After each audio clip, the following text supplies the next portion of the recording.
Greetings, friends. Here's the story. In 2020, after participating in the art challenge for Parachutes 20, I decided to create a Coldplay album art booklet. Each album had its own piece in the booklet. Of course, when I made this in 2020, there were 8 Coldplay albums. Now, there are 9. I'm in the process of creating a new art booklet that I'll put up on my Patreon as a free download, just like the other one, which is still available, by the way, patreon.com/caribouanimation. You can go download that. This new booklet centers solely on music of the spheres, with one drawing to represent each song on the album. Therefore, I've split this project into 4 chunks of 3 drawings, with a video for each chunk, mostly in the hopes that I actually edit the videos together this time. I've been plugging away, and I'm pleased to announce the third round of drawings is complete. This is old. Guys, it's done. I finished the booklet and it's up. So if you go to patreon.com/caribouanimation right now, you can actually download it and see the whole thing. This video is the last video of this series, and it's just me putting the booklet together, although there is some more drawing. Hold on, I'll talk about that momentarily. I finished all the drawings, so I didn't have any more drawings to do except for this one. So I put all of the drawings in together in InDesign. And this is my video to show you that. I've screen recorded that just like everything else. And then also kind of reflect on the project, because it's been a big project. It's been a little bigger than I thought about. I want to start off by saying that I kind of messed up. Or did I? I waited, I feel right now, before I've talked. I waited a little too long after I finished the project to put this video together. And this is why my process of creating these videos as the project was ongoing was a good decision. It made it so much easier to talk about these drawings after I had just completed them. But I mean, this video is a reflection on the project as a whole, so maybe it's good that I took some time away from it. So okay, first I'll talk about putting the booklet together. Yes, there's a few things that I realized. I started to, actually I think before I even really finished, before I edited the last video, I started putting the book together. I got very anxious to make this thing. I started to lay out the InDesign file. That's when I realized, I mean, I knew there were a couple things that I wanted to add in other than the 12 main drawings, but I realized I don't have a cover. I need a cover for this thing. And then the emoji song titles was something that I knew I needed to deal with. And yes, I made a secret drawing, a lost drawing, if you will, for the lost sphere, Aurora. But I wanted to keep it secret from literally everyone. So it could be like a fun surprise. Anyway, so putting together the images in InDesign at first, that's when I realized I needed a cover. And I think that I did the cover entirely during a stream. So you could actually go back on my channel and check that out. It was fun, and I'm really happy with how it came out. You know, looking back at it, so I'm not a graphic designer. I'm an animator primarily. And I can create graphic designs, but I definitely can look back at them and tell that it's not quite at the level it could be, you know? Particularly when it comes to, I don't know, like fonts and stuff. I like different fonts that look certain ways. Then when I put them together, I'm like, maybe it feels a little amateur. But then I remembered my motto of this project, you'll recall, good enough. Yeah. So I really liked the illustration part of it because, like, you know, these brushes that I use in Photoshop just save me every time. You can make such wonderful things with these brushes. It's great. after I made the cover, I went on to do my Aurora drawing. I think that's how the timeline of things progressed. Anyway, I did both of them. So the Aurora drawing, I didn't really have a specific idea because it's outside of the story. You may notice if you go back and look in the coloratura drawing, you actually can see, or I tried to include a suggestion of Aurora on the very right hand side, and the character who's standing up is looking out more in that direction than back at the previous spheres. So that was my kind of hint at the approaching Aurora drawing. The actual drawing itself, I was like, I don't really know what to do. It's outside the story of the whole journey. On top of that, we don't have a song for Aurora that we know. We don't really have any confirmed information about Aurora other than that it's a lost sphere, and we do have like the alphabet and the name Aurora and the image of what it looks like, that kind of thing. So doing the drawing, I just made it up basically, but I made up everything in I was greatly inspired by many things that already exist for some of these drawings, but I just kind of went with whatever seemed right for the drawing, and that's how I got it. Aurora. Great. Then came the emojis, and I was really perplexed with, actually, I think that maybe it was partly discussed in that same live stream where I created the cover, 'cause about half of that live stream, or at least a good chunk of it, was creating the cover, and then I had some time left to put in the lyrics for the songs, and had fun realizing that I couldn't copy. Well, I could copy it, but the Korean text in my universe was not showing up in the font that I was using. So I ended up, you'll probably see this later if it's not on screen at the moment. But I ended up finding a different Korean font to use just for those lines, and I think it worked out pretty well. I tried to find one that like somewhat fit the same style as the other font that I was using for all the other lyrics. So in that stream, when I was adding the lyrics in, there's kind of words in some of the songs that are instrumentals, even though they're primarily instrumentals, they don't really have lyrics. But like the most obvious example, Music of the Spheres, yeah, they have the robot voice that says Music of the Spheres. And Human Heart, which is the emoji title song that has full lyrics. So I had to think about what I was going to do with these emojis. Plus, I kept the like written versions of those track names as the titles on the pages to match every other page. So I was like, where am I going to put these emojis? What am I going to do with it? What am I going to put on the pages that don't have lyrics? Where am I going to put the emoji on the page that does have lyrics?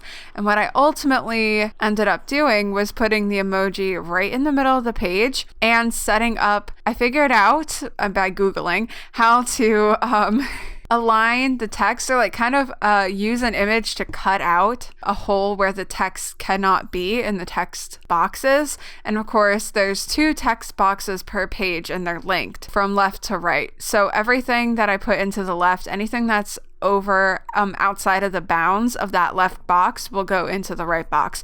So I set them up to basically cut around the emojis, and that worked pretty well. Then I had to make a lot of adjustments to make, I wanted the sides to be even for all of them, because other than Human Heart, all the other ones, except for Alien Choir, because there really is nothing for that one, it's just like one line or something, that maybe it just says it once, or it might get repeated. Music of the Spheres 2 has the backwards audio, and I think I just did it forwards like they do in the concert. I can't remember it, that kind of thing. So it worked out okay in the end. When I had to resize the PDF, it got messed up. And okay, I guess I may as well talk about that now. So I made my images huge when I drew them. They're cropped 3000 by 3000 pixels, and I think they're all like 300 dpi, which is huge. Partly because they're not even big enough really if you think about it. not if you think about it, if you do it. I uploaded all of these to my Redbubble shop as well, so you can also check those out. So I needed file sizes that were big enough to be able to use on Redbubble. So I drew them 3000 by 3000 pixels. But then in InDesign, I set up my pages so they would also be 3000 by 3000 pixels. And I shouldn't have done that. I should have scaled it down to begin with and gone from there. Because what I ended up with was a huge file. And like the PDF, after a while, it just wasn't even loading correctly anymore. And I wouldn't have been able to upload it properly. So I found a way to resize the pages of the document. And it didn't mess things up too badly, but it definitely would have been a much better workflow, a much more preferable workflow to have picked the correct size from the start. So that's my lesson. It's hard for me because I don't make booklets like this very often. And so understanding the file size before you save something out is not really in my brain, you know? It worked out in the end, and it's there on Patreon for you to download along with the original album art booklet as well. Thinking back on this project, I like to use these 3 points when I teach some animation classes. If I have my students show their work, present their work, I like them to answer these 3 questions. So first is, what are you most proud of? And a lot of the time I get the answer that I'm proud that I finished. Well, I'm proud that I finished as well. I'm really proud of the way that most of these drawings came out, and I feel like, yes, the brushes helped me a ton. And I feel too that in my ability to conceptualize and my ability to iterate on the drawings and they're not perfect. We know that, or I've talked about it already. It's like a good enough project that's fine. But my ability to iterate on the things that I felt weren't working, and then I'm also proud of myself for sticking with it. And anytime that I felt like something definitely wasn't working or I wasn't sure if it was too different, I leave it alone. And most of those things that I thought maybe I'll have to come back later if it doesn't fit in with the rest of the project, they were fine. In the end, they were fine, and everything really fit together. And actually, it kind of helped to have different things, different aesthetics, I guess you could say, a little bit of a different stylization between some of the drawings, because that gave me more freedom in the later drawings, and it gives it more variety. You know, every song is different, very different on this album. So it kind of worked out in the end. The other thing, finally, is, actually proud of myself for sticking to it. And keep it going. That's one of the things I've learned most, that in order to get a piece to what you want it to be and how you envision it in your head, even if it's not exactly the same, but still having the same feeling to it, you have to keep working on it, and you can't give up, and you have to keep chipping away, and you just have to take a deep breath and look at it a little differently, maybe from a different perspective, and just keep going. The second question is, what kind of challenges did you face in doing this project? I won't take up too much time with this one because you've seen it. I made 4 other videos that go into that in more detail. It was definitely difficult to have this project that I was working on in my own time. So it took so long for some of these rounds to go because I just wasn't working on it, and I wanted to work on it more, but I just didn't have the time or the energy, or whatever. Maybe that's another thing I'm proud of too, is sometimes it was that I was scared to start drawing, and I didn't let that stop me. So that was great. The challenges were many. So finally, thinking for the future, what would I do differently next time? Well, obviously, for sure, I will think more deeply about the final size of the booklet itself before I start putting things together in InDesign. I think drawing out the images at a bigger size and having renders of them at that larger size, not a problem. It was creating the InDesign file at that same size that was the problem. It's scalable. You can resize it, but it's not that great to do it that way. So that's something to keep in mind if I do more projects like this with booklets that are going to be more intentional. Who knows if I will, but still, that is definitely something that I can think of that I would do differently for next time. In terms of the drawings and stuff, I think that I would just keep doing it. I don't know. Okay, one thing I can think of to do differently next time otherwise, not something that like a mistake that I learned from per se, but actually I was thinking about one more of the challenges that I faced was a limit that I posed on myself, which was to give myself a very limited color palette. So I had 5 colors that I could use. And honestly, pick like the actual colors that came out. Okay, maybe that's something I could do differently. Next time is pushing even further the ability to have contrasting colors. Add a lot more contrast in value and saturation maybe might help, because sometimes it was a little tough to really get that kind of contrast in the final images. I think it worked out okay though, tweaking that and really figuring out more a better palette.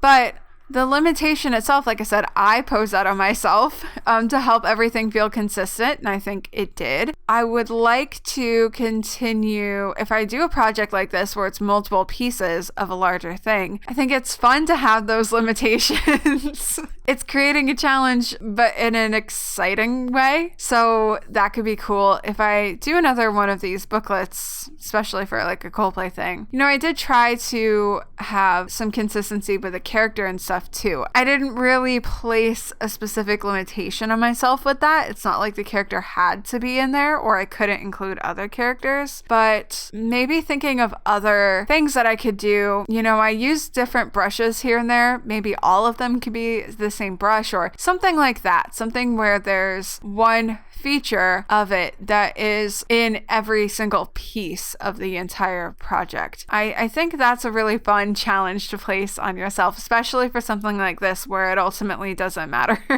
This is for fun. So I like that. Yeah, that's my answer. Okay, enough blabbing here. Thank you for joining me on this project. So what's up next? I'm done with this. I'm doing more fun things that aren't this project. Actually, to be more specific, I'm trying to learn how to use Unreal, and I'm trying to continue to practice and develop my 3D skills. I'm trying to learn Unreal so I can do some VR stuff, interactive stuff. And so I'm doing that and creating some 3D models to go into an Unreal environment. And then I also am wanting to get back to doing these like 3D illustrations that you've seen me do before, the sprite drawing and my flower statue head. I want to do this Florisona that I created also in 2020. I have not gotten around to starting that yet, but I am working in Unreal. Those are the things that are coming up next for me. So stay tuned. And if you want to see videos on those topics as they come out, then you can subscribe to me here. Yay. And if you want updates that aren't just videos, but also early access to those videos, then you can go over to my Patreon and sign up there. Then you'll get that access. I try to update almost every week with what's going on, the kinds of things that I'm working on and the progress that I've made, and you get to see more progress, images and video and stuff like that. And then when these videos are done, you get early access. That is about it for everything. So thanks for watching. Thanks for joining me on this process of creating another booklet. I love making Coldplay fan art. That's it. Peace out.